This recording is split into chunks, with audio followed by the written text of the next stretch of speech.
છોટાઉદેપુર જિલ્લાના કુંદનપુર ગામના ખેડૂતો હાલ બેવડી મુશ્કેલીમાં મુકાયા છે। એક તરફ વરસાદ ખેંચાતા વાવેલો પાક સુકાઈ રહ્યો છે તો બીજી તરફ જિલ્લાનું સૌથી મોટું સિંચાઈ તળાવ તળિયા ઝાટક થઈ ગયું છે।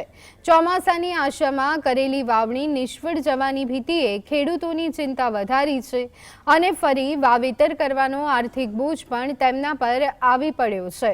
આશ્ચર્યની વાત એ છે કે કુંદનપુરથી માત્ર 2.5 કિલોમીટરના અંતરે નર્મદાની મુખ્ય કેનાલ પસાર થાય છે।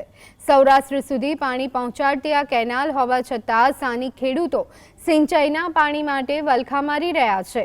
ખેડૂતોની માંગ છે કે જો આ કેનાલમાંથી કુંદનપુરના તળાવમાં પાણી છોડવામાં આવે તો તેમનો પાક બચી શકે અને તેઓ આર્થિક રીતે સદ્ધર થઈ શકે। બોર કૂવા પણ સુકાઈ ગયા હોવાથી હવે તંત્ર આ બાબતે વહેલી તકે નિર્ણય લે તે ખૂબ જરૂરી છે।